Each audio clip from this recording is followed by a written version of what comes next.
اسلام کی اصل تعلیمات پر جو پردے دور ملوکیت میں پڑ گئے تھے، اسلام کی اصل تعلیمات تو دور خلافت راشدہ کی تھی۔ اسلام کا آئیڈیل نظام تو وہ تھا کہ دور فاروقی میں سفیر آیا ہے ایران کا، اس نے پوچھا اینا ملککم، تمہارا بادشاہ کہاں ہے؟ اسے جواب ملا لیس لنا ملکن بل لنا امیرون، ہمارا کوئی بادشاہ نہیں ہے، ہمارا تو ایک امیر ہے، امیر المومنین ہے ہمارا۔ بھئی وہ کہاں ہے؟ کوئی محل نظر نہیں آ رہا ہے چھوٹی سی بستی کے اندر۔ وہ ہمارے فاروق رہتا کہاں ہے جس کے نام سے تھرا رہے ہیں شہنشاہوں کے ایوان، لرزہ طاری ہے جس کے نام سے، رہتا کہاں؟ بتایا گیا کہ بیت المال کے کچھ اونٹ گم ہو گئے تھے، ہمارا وہ خلیفہ ان کو تلاش کرنے باہر گیا ہوا ہے۔ وہ کسی کو ساتھ لے کر گیا ہوگا کہ پہچان تو سکے، تو دیکھا کہ تھک گئے تھے حضرت عمر فاروق، صبح سے تلاش میں تھے، اونٹ نہیں ملے، تھک گئے، دھوپ تیز ہو گئی، تو ایک جھاڑی کے ذرا سائے میں استراحت فرما رہے ہیں، اپنا کوڑا اپنے سر کے نیچے رکھ کر۔ اس نے وہاں کھڑے ہو کر کہا اے عمر، تم انصاف کرتے ہو لہذا تمہیں کوئی خوف نہیں، ہمارے بادشاہ ظلم کرتے ہیں، ان کی جان کانپتی رہتی ہے، اونچی اونچی فصیلوں کے پیچھے بھی وہ لرزتے رہتے ہیں، انہیں باڈی گارڈز کی ضرورت ہے، ان کے لیے تو طرح طرح کی حفاظتوں کا سامان۔ یہ تھا نظام جو محمد عربی نے دیا صلی اللہ علیہ وسلم۔ دور ملوکیت میں تو پھر وہی ایوان سجے، وہی محل بنے، وہی چہیتی بیویوں کے لیے کروڑوں روپے کے مقبرے تعمیر ہوئے، محل بنے، جا کر دیکھ لیجئے الحمرا، دیکھ لیجئے جا کر محل۔ اب وہ محل ہیں لا یرا الا مساکنہم، وہ مسکن اور محل نظر آ رہے ہیں، ان میں رہ بسنے والوں کا نام و نشان مٹ گیا۔ لیکن یہ کہ دور بنو امیہ میں تو پھر بھی ابھی اس طرح کے محل نہیں بنے تھے، دور بنو عباس میں آ کر تو ملوکیت جو ہے اپنی پوری شدت کے ساتھ اور پوری تمام شان و شوکت کے ساتھ دوبارہ جو ہے ظاہر ہوئی۔ تو یہ اسلام کی تعلیم پر جو پردے پڑے ہیں، جو سرمایہ داری پھر آ گئی، جاگیرداری پھر آ گئی، بہانوں سے سود کو جائز کیا گیا، بیع مؤجل کے حوالے سے ہی سود کے لیے راستے کھول دیے گئے، یہ سارے جاگیریں دی جا رہی ہیں، یہ سارا کا سارا نظام آ گیا۔ ظاہر بات ہے جسے سعودی ماڈل درکار نہیں، جسے ایرانین ماڈل منظور نہیں، وہ اس ماڈل کو کیسے پسند کرے؟ ماڈل تو اگر چاہیے تو وہ تو خلافت راشدہ کا ہے، اس کا کوئی عملی نمونہ دنیا میں آج نہیں۔ تو اقبال نے یہ کہا تھا کہ اگر ایسا ہو گیا، کاش کہ ایسا ہو جائے، تو ہمیں ایک موقع مل جائے گا کہ اسلام کی تعلیمات پر جو پردے دور ملوکیت میں پڑ گئے تھے انہیں ہٹا کر اسلام کے اصل رخ روشن دنیا کو دکھائیں۔ یہی بات قائد اعظم نے کہی تھی۔ ہمیں پاکستان اس لیے مطلوب ہے کہ عہد حاضر میں اسلام کے اصول حریت و اخوت و مساوات کا ایک نمونہ دنیا کے سامنے پیش کر سکے۔ یہ بات دوسری ہے، 45 برس بیت گئے شمسی حساب سے اور 46.5 برس بیت چکے ہیں قمری حساب سے، ابھی تو کہیں وہ مساوات اور حریت اور اخوت کہیں نظر نہیں آ رہی۔ وہ تو ایک قوم بھی کئی قومیتوں میں بٹ گئی، لسانی اور علاقائی اور صوبائی عصبیتوں کا دورہ ہے۔ ڈھونڈ اب اس کو چراغ رخ زیبا لے کر، وہ ایک قوم جو ہندوؤں کے مقابلے میں ایک قوم بن گئی تھی، اب تو وہ تحلیل ہو چکی، اس کا کوئی وجود ہی نہیں ہے۔ میں بہرحال اس مرثیے پر زیادہ وقت صرف نہیں کرنا چاہتا، اس وقت عرض یہ کرنا ہے آج کے انسان کی اصل ضرورت ایک ماڈل، زبانی کلامی بات کوئی قبول نہیں کرے گا۔ خلافت راشدہ کی مدح کریں گے، وہ کہیں گے پدرم سلطان بود، تو راچے تم کیا، اپنی شکل دیکھو، تم کیا، تم تو ہم سے بدتر ہو، تمہارے ہاں ڈسکریمنیشن، سید زیادہ تو سید زیادہ ہے ہی ہے، اونچائی ہے، اخلاق کا کتنا ہی پست ہو، اور یہ مسلی یہ تو ہے ہی نیچ، چاہے اخلاق اور کردار میں کتنا ہی اونچا ہو جائے۔ یوں تو سید بھی ہو، مرزا بھی ہو، افغان بھی ہو، تم سبھی کچھ ہو، بتاؤ تو مسلمان بھی ہو، تمہارا تمدن، تمہاری تہذیب، تمہارا نظام بدترین نظام۔ بڑے پیارے اشعار کہے علامہ اقبال نے، کہلوائے تو ہے ابلیس کی زبان سے، اصل میں اس کے پردے میں پیغام اپنا دیا ہے۔ اور ان کی یہ نظم جو ہے ابلیس کی مجلس شورا، ان کے انتقال کے بعد چھپی ہے، یہ آخری دور ہے ان کا۔ اس لیے میں کہا کرتا ہوں کہ اقبال کا پیغام اگر دیکھنا ہو امت مسلمہ کے نام، تو یہ نظم جو ہے ابلیس کی مجلس شورا، یہ ان کا آخری پیغام۔ یہ ظاہر بات ہے کہ وہ کوئی نبی تو نہیں تھے معاذ اللہ، عام انسان تھے، ذہنی ارتقاء کے مختلف مراحل سے گزرے ہیں، تو ان کا ارتقاء جہاں تک ہوا ہے اس کی آخری صورت جو ہے وہ نظمیں ہیں کہ جو ارمغان حجاز میں شامل ہیں۔ جانتا ہوں میں یہ امت حامل قرآن نہیں، ہے وہی سرمایہ داری بندے مومن کا دین۔ جانتا ہوں میں کہ مشرق کی اندھیری رات میں بے ید بیضا ہے پیران حرم کی آستین۔ عصر حاضر کے تقاضاؤں سے ہے لیکن یہ خوف، یہ ابلیس کہہ رہا ہے، عصر حاضر کے تقاضاؤں سے ہے لیکن یہ خوف، ہو نہ جائے آشکارا شرع پیغمبر کہیں۔ الحذر، آئین پیغمبر سے 100 بار الحذر، حافظ ناموس زن، یہ ہے معاشرت، مرد آزماں مرد آفرین۔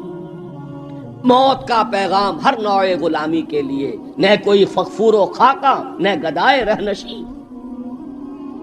کرتا ہے دولت کو ہر آلودگی سے پاک و صاف، منعموں کو مال و دولت کا بناتا ہے امین۔ اس سے بڑھ کر اور کیا فکر و عمل کا انقلاب، بادشاہوں کی نہیں اللہ کی ہے یہ زمین، یہ ہے انقلاب۔ چشم عالم سے رہے پوشیدہ یہ آئیں تو خوب، ابلیس کہہ رہا ہے نا، چشم عالم سے رہے پوشیدہ یہ آئیں تو خوب، یہ غنیمت ہے کہ خود مومن ہے محروم یقین۔ یہ ماڈل آج کے انسان کی اصل ضرورت ہے۔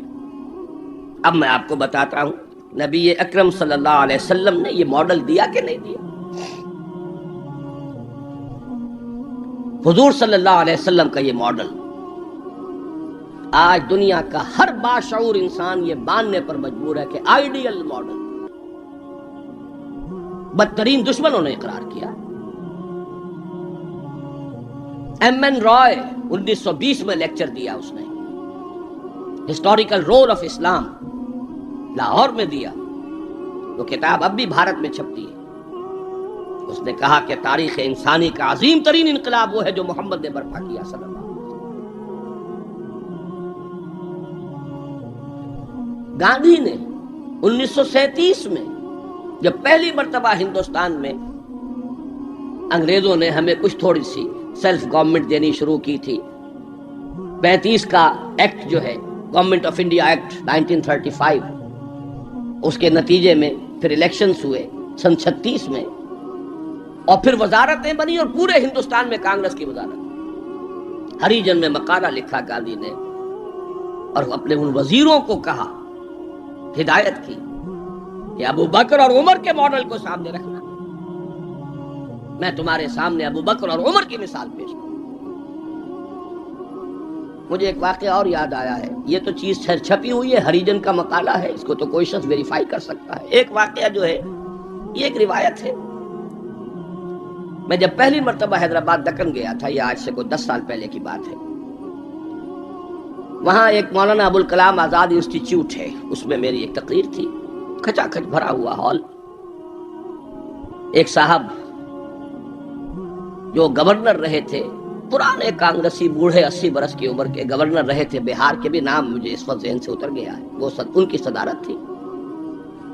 وہاں میں نے تقریر کی مولانا ابوالکلام آزاد مرحوم کے ایک زندگی کے بارے میں، اب اس کا تفصیل میں یہاں بیان نہیں کروں گا۔ تو ایک صاحب جو وہاں ریٹائر ہوئے تھے عثمانیہ یونیورسٹی سے as head of the political science department, وہ مجھ سے ملے۔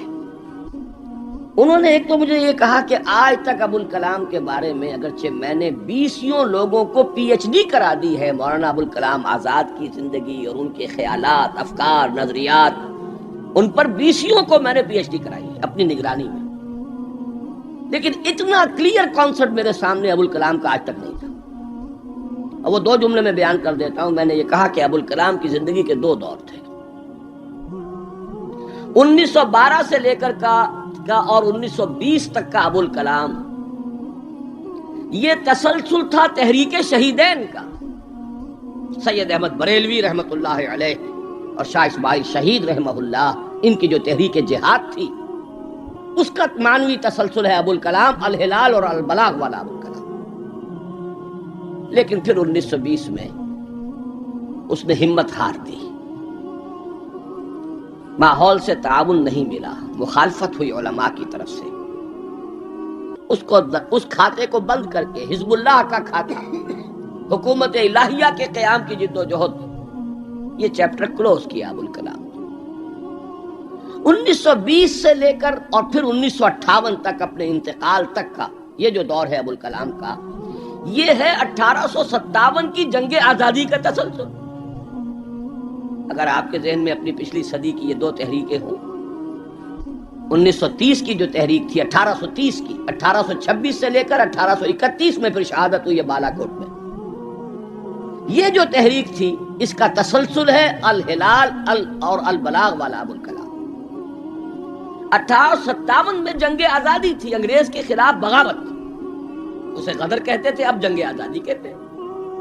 انگریزی دور میں ہم نے جب تاریخ پڑھی تھی تو وہ غدر کے نام سے تھی. اس میں ہندو اور مسلمان دونوں شریک تھے، متحدہ جد و جہد تھی انگریز سے نجات پانے کی. تو ابوالکلام کی 1920 کے بعد سے لے کر باقی زندگی جو ہے وہ در حقیقت مانوی تسلسل ہے اس جنگ آزادی کا جو 1857 میں لڑی گئی اور ناکام ہو گئی. ناکام تو وہ بھی ہو گئی، تحریک شہیدین بھی ناکام، 1857 کی جنگ آزادی بھی ہو گئی. بہرحال انہوں نے ایک بات تو یہ بتائی، اور مجھے اصل میں جو یاد آیا تھا معاملہ وہ ان کے ایک اور قول کا تھا. 1917 میں وہ کہتے ہیں کہ میں علی گڑھ میں پڑھتا تھا. اس وقت تک وہ صرف ایک کالج تھا، ابھی یونیورسٹی نہیں بنا تھا، اور ہاسٹل میں رہتا تھا. تو ایک روز شور مچ گیا، گاندھی جی آئے، گاندھی جی آئے، گاندھی جی آئے. گاندھی ابھی نئے نئے آئے تھے ساؤتھ افریقہ سے، اور وہ گویا کہ انڈیا کے پولیٹیکل ہورائزن پر ابھی وہ ایک رائزنگ سن کی حیثیت سے تھے. شور مچ گیا، گاندھی جی آئے، گاندھی جی آئے. خیر وہ ہم نے ان کو گھیر لیا، کہا کچھ خطاب کیجیے. ان کا خطاب نہیں، میں تو صرف دیکھنے آیا تھا. اور وہ گیا تھا، پہلے حاضری دی تھی سر سید کے قبر پر. پھر اس نے کہا میں آپ لوگوں کو ایک تو خوشخبری دیتا ہوں، آپ کے کالج کے یونیورسٹی بننے کا فیصلہ ہو گیا ہے، چارٹر آپ کی یونیورسٹی کا منظور ہو گیا ہے. آپ کو معلوم نہیں ہوگا، میں آپ کو خوشخبری دے رہا ہوں. لیکن ایک بات میں آپ سے اور کہتا ہوں، لوگ ہمت پر گوش ہو گئے. اگر آپ کا کالج یا آپ کی یونیورسٹی ایک عمر پیدا کر دے تو بہت بڑا احسان ہوگا نو انسان. لیکن مجھے یقین ہے آپ عمر پیدا نہیں کر سکتے، اس لیے کہ میں آپ کے ہاسٹلوں میں چکر لگا چکا ہوں. وہاں قالین بچھے ہوئے ہیں، وہاں عیش اور آسائش کے سامان ہیں. اس ماحول میں عمر پروان نہیں چڑھتا. میں یہ سمجھتا ہوں کہ علامہ اقبال نے جو اشعار لکھے ہیں شاید یہ واقعہ ہی ہو کہ جو اس کی تحریک بنا ہو. تیرے صوفے ہیں افرنگی، تیرے قالی ہے ایرانی، لہو مجھ کو رلاتی ہے جوانوں کی تن آسانی. تو معلوم ہوا کہ یہ عمر کا وہ مقام گاندھی کی نگاہ میں تھا. اور پھر سن 1937 میں 20 برس بعد وزیروں کو کہا ہے کہ ابو بکر اور عمر کو اپنے سامنے ماڈل کی حیثیت سے رکھو. ایچ جی ویلز نے کہا ہے اگرچہ حضور کی ذاتی زندگی پر، خاص طور پر ازدواجی زندگی پر بڑے رقیق حملے کیے، لیکن پھر اس نے جب حجۃ الوداع کے ذکر پر آتا ہے concise history of the world میں، اس کا پرانا آپ کو کوئی ایڈیشن تلاش کرنا ہوگا، نئے ایڈیشن میں سے یہ پیسیجز نکال دیے ہیں نئے ایڈیٹرز نے. لیکن یہاں کی یونیورسٹی سے میں نے نکلوا کر ایک دفعہ ویریفائی کیا تھا، چونکہ مجھے تو بہت پرانے یہ الفاظ یاد تھے، لیکن پھر میں نے انہیں تازہ کیا کراچی یونیورسٹی کی لائبریری سے.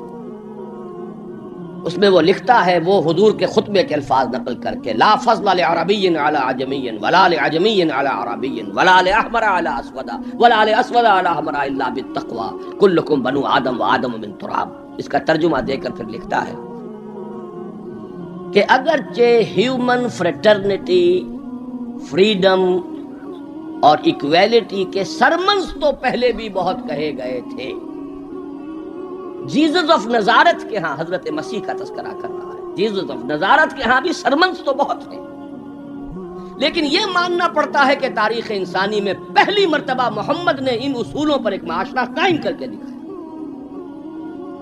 اس سے بڑا ٹریبیوٹ کیا ہوگا؟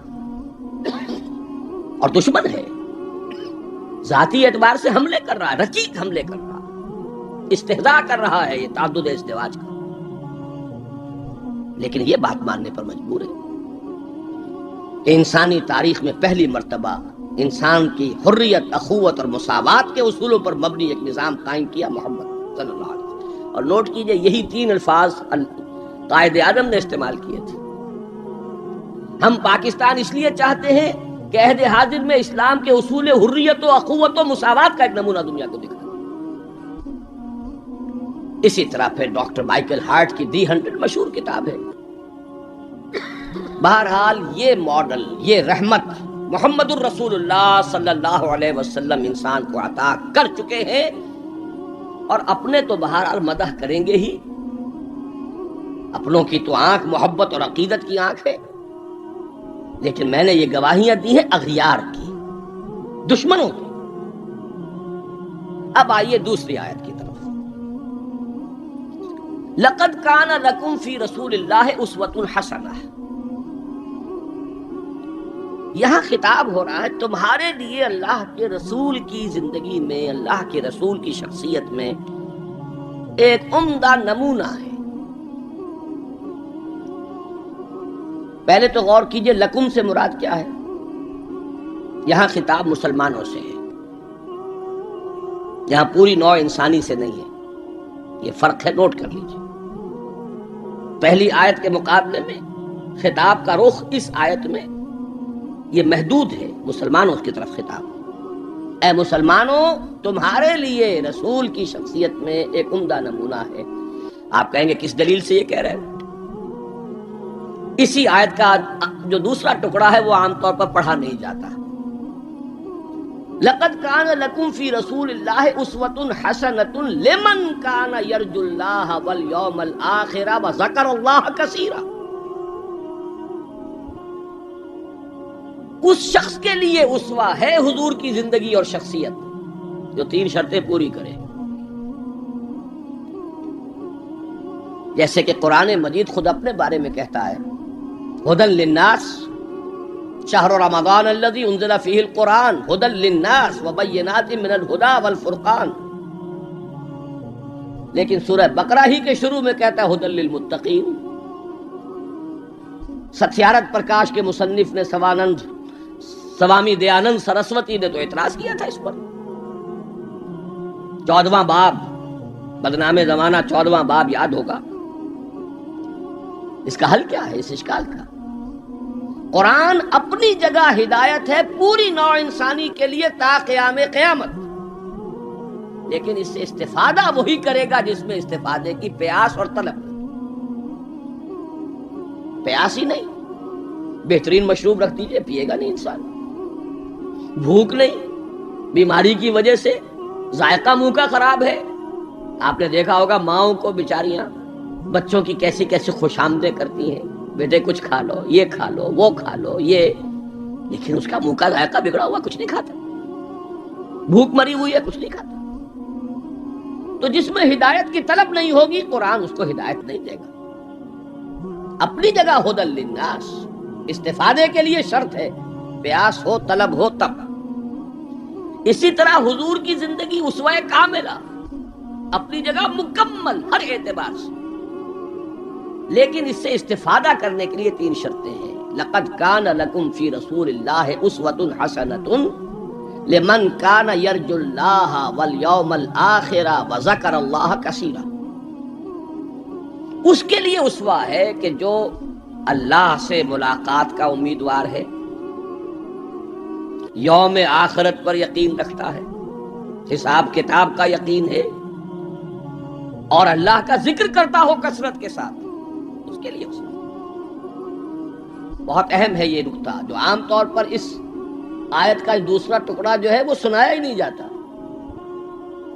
لقد کان لکم فی رسول اللہ اسوۃ حسنۃ لمن کان یرجو اللہ والیوم الآخر وذکر اللہ کثیرا اللہم ربنا اجعلنا منہم، اے اللہ ہمیں ان لوگوں میں شامل فرما جو ان 3 شرطوں کو پورا کر کے اور محمد الرسول اللہ صلی اللہ علیہ وسلم کے اسوہ حسنہ سے استفادہ کر سکے۔ اب نوٹ کیجئے حضور کا یہ اسوہ نمونہ کس کس پہلو سے، اس میں بھی ذرا 3 مراحل آئیں گے۔ سب سے پہلے یہ کہ ایک فرد کی حیثیت سے اسوہ کاملہ، خاص طور پر میرے نزدیک تو یہ سیرت النبی کا اعجاز ہے، معجزہ ہے۔ اگرچہ حضور کا سب سے بڑا معجزہ قرآن ہے، لیکن خود اپنی جگہ پر سیرت النبی معجزہ ہے۔ کس معنی میں؟ انسان کی جتنی حیثیتوں کا آپ تصور کر سکتے ہیں ان تمام حیثیتوں میں اسوہ موجود ہے محمد الرسول اللہ صلی اللہ علیہ وسلم۔ باپ کی حیثیت سے اسوہ موجود، حضرت مسیح کی زندگی میں تو نہیں، انہوں نے شادی نہیں کی۔ شوہر کی حیثیت سے اسوہ موجود، خسر کی حیثیت سے اسوہ موجود، حضرت علی کے خسر ہے کہ نہیں، حضرت عثمان کے خسر ہے یا نہیں۔ داماد کی حیثیت سے اسوہ موجود، حضرت ابوبکر حضرت عمر کے داماد ہے کہ نہیں۔ پھر ذرا غور کیجئے، داعی کی حیثیت سے اسوہ، مبلغ کی حیثیت سے اسوہ، معلم کی حیثیت سے اسوہ، مربی اور مزکی کی حیثیت سے اسوہ، امام مسجد کے اعتبار سے اسوہ، خطیب مسجد کے اعتبار سے اسوہ، پھر میدان جنگ میں سپہ سالار کی حیثیت سے اسوہ، قاضی القضات کی حیثیت سے اسوہ، اور صدر مملکت کی حیثیت سے اسوہ۔ کون سی زندگی کا گوشہ رہ گیا؟ اتنی گمبھیر زندگی کا واقعہ یہ ہے کہ کوئی اور دنیا میں مثال آپ نہیں دے سکتے، اتنی جامع زندگی۔ یہی بات ہے جو ڈاکٹر مائیکل ہارٹ نے تو یہی بات تو کہی ہے، He is the only person supremely successful in both the religious and secular fields۔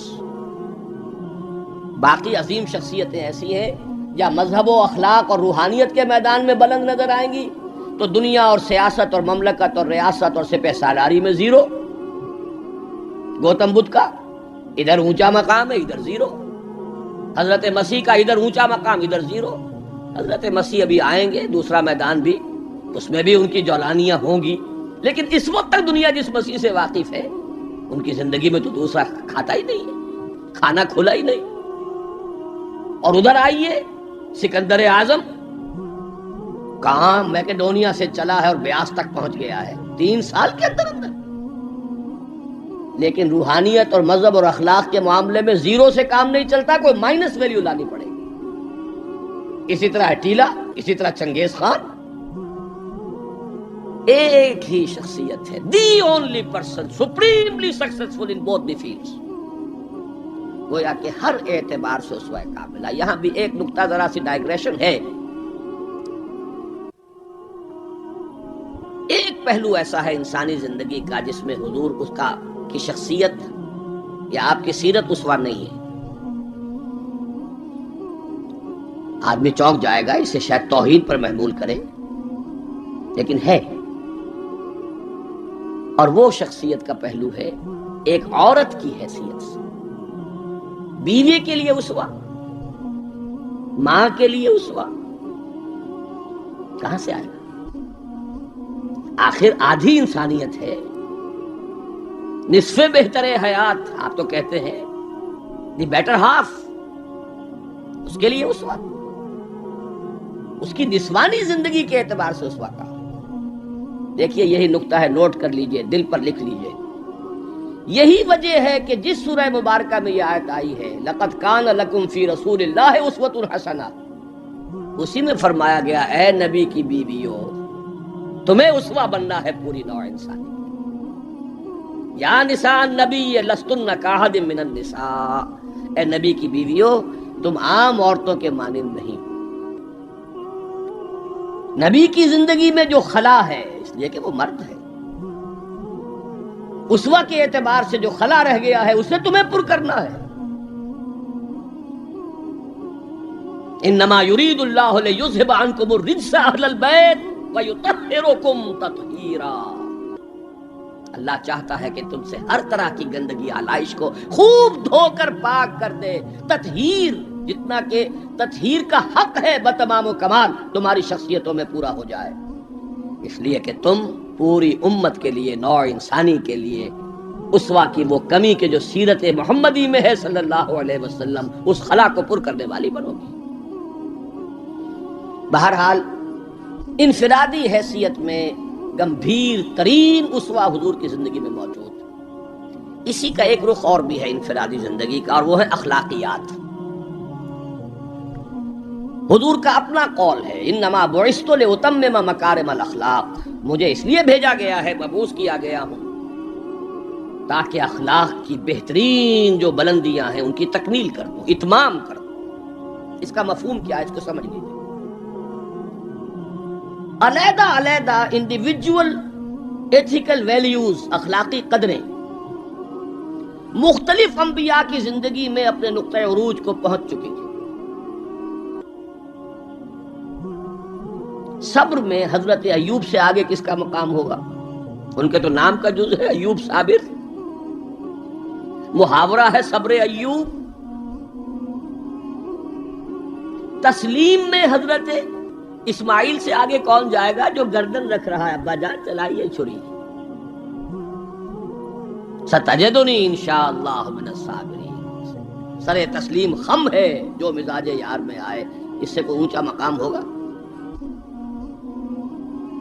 استقامت میں حضرت نوح سے آگے کوئی جا سکتا ہے؟ 950 برس کس پر آئے؟ 950 برس۔ فلبث فیہم 1000 سنۃ الا 50 عاما۔ دعوت اور تبلیغ میں استقامت سے اس سے آگے تو کوئی مقام ممکن نہیں۔ غیرت اور حمیت اور جلال دین کے لیے حضرت موسیٰ سے آگے کون جائے گا؟ زہد اور لذات دنیا سے کنارہ کشی میں حضرت مسیح اور حضرت یحییٰ سے آگے کون سا مقام ہے؟ اب کمی کون سی تھی؟ یہ ہے بات سوچنے کی۔ پھر اتمام کس کا کیا حضور؟ یہ اتمام ہے جامعیت کا اتمام۔ ان تمام اقدار کو جمع کر کے ایک بہترین گلدستہ توازن، اعتدال کے ساتھ ان سب کو ایک شخصیت میں جمع کر دینا، یہ ہے وہ اتمامی اور تکمیلی شان جو محمد الرسول اللہ صلی اللہ علیہ وسلم کی ہے اس میدان میں۔ زہد بھی ہے لیکن ازواج مطہرات بھی ہے، نکاح بھی ہے۔ وہ زہد نہیں ہے کہ جو رہبانیت والا زہد۔ حضرت عائشہ کی شہادت ہے کہ حضور بیٹھے ہوتے تھے ہمارے مابین اور پیار اور محبت کی باتیں ہوتی تھیں، وہ زاہد خشک کا معاملہ نہیں تھا حضور کا۔ حضور نے خود فرمایا مجھے تمہاری اس دنیا سے 3 ہی چیزیں پسند ہیں، ان میں سے ایک عورت کا ذکر کیا، کوئی حجاب نہیں، جو فطرت ہے جو اللہ نے بنائی ہے، بھرپور آئلی زندگی بسر کی ہے، اور بہت محبت کرنے والے اور محبت دینے والے شوہر تھے محمد صلی اللہ علیہ وسلم۔ لیکن جیسے ہی اذان کی آواز آتی تھی ایسے اٹھ کر چلے جاتے تھے کہ جیسے ہم سے کوئی تعلق ہی نہیں، سروکار ہی نہیں، ہم سے واقف ہی نہیں کہ ہم کون۔ یہ ہے وہ درمیان قار دریا تختہ بندم کر دئی، باز ہوئی گوئی کے دامن تر مکن ہوشیار باش۔ اچھا دیکھیے یاد آ گیا ہے، آپ کی بھی طبیعت اس وقت جو ہے میں تو دیکھ رہا ہوں آمادگی ہے، وقت کچھ زیادہ بھی صرف ہو جائے تو کوئی حرج نہیں۔ رجم کا ایک واقعہ ہو رہا ہے حضرت مسیح کی زندگی میں، وہ میری مگدلین پڑھا ہوگا آپ نے، زانیہ تھی، جرم ثابت ہو گیا، اسے رجم کرنے کے لیے لے کے جا رہے تھے، شور مچا ہوا تھا، حضرت مسیح بھی گزر رہے تھے، کیا معاملہ ہے؟ یہ ہے، فرمایا ٹھیک ہے چلو، خود بھی چلے۔ اب جب اسے باندھ دیا گیا، اب کھڑے ہو کے فرمایا ٹھیک ہے قانون ہے رجم کا اور یہ شریعت موسوی کا حکم ہے، رجم ہونا چاہیے، لیکن اس کو پہلا پتھر وہ مارے جس نے خود کبھی زنا نہ کیا۔ میں کہتا ہوں حیرت ناک بات ہے یہ کہ اتنی شرافت ان لوگوں میں تھی کہ ایک ایک جو ہے وہاں سے کھسکنا شروع ہو گیا، مجمع چھٹ گیا۔ یہ ایک رخ ہے زندگی کا۔ حضور کی شخصیت میں اب آپ کو 2 رخ جمع ملیں گے۔ وہ غامدیہ خاتون آئی ہے اور اس نے کہا حضور مجھ سے وہ خطا ہو گئی ہے، مجھے پاک کر دیجیے۔ حضور نے پوچھا کہ کہیں کوئی حمل تو نہیں ہے؟ جی حمل بھی ہے۔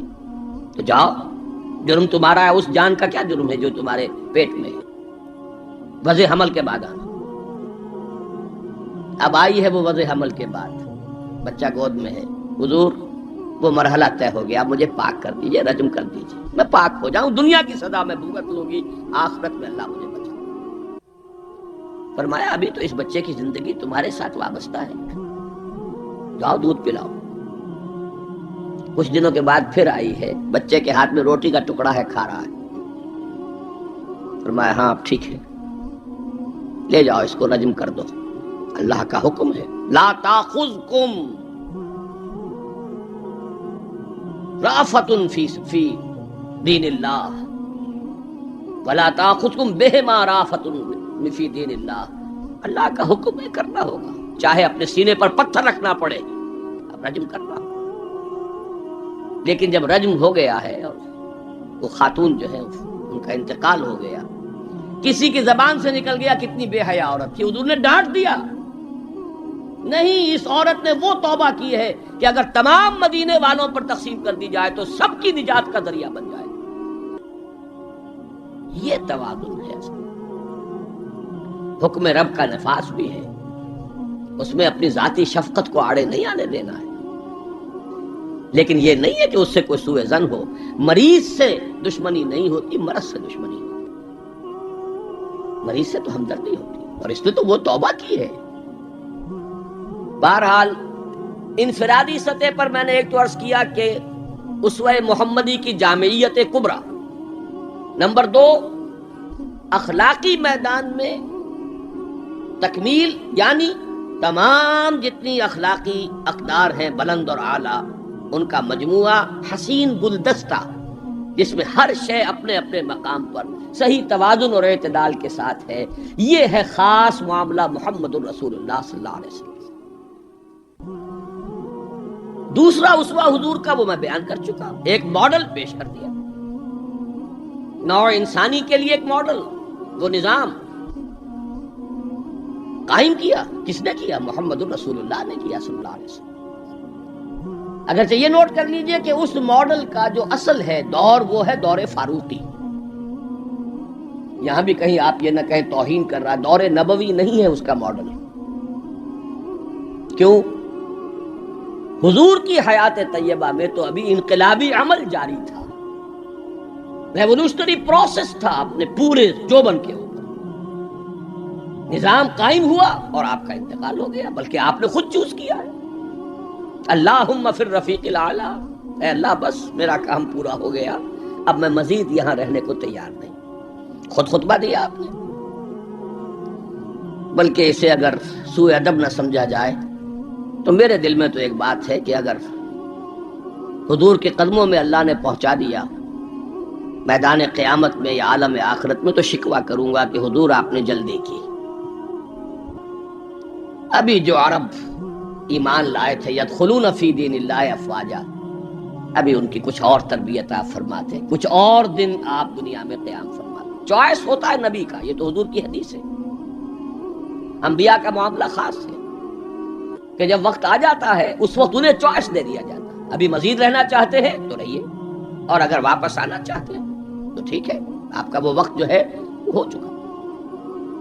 اسی پر تو حضور نے فرمایا تھا مرض وفات میں جب ذرا سا وقفہ ہوا ہے اور افاقہ ہوا ہے، حضرت ابوبکر نماز پڑھا رہے تھے مسجد نبوی میں، اور حضور پھر اپنے اس افاقے کی وجہ سے حضرت علی اور حضرت عباس رضی اللہ تعالی عنہما کے کندھوں پر اپنا ایک ایک ہاتھ دست مبارک رکھ کر مسجد میں تشریف لائے ہیں۔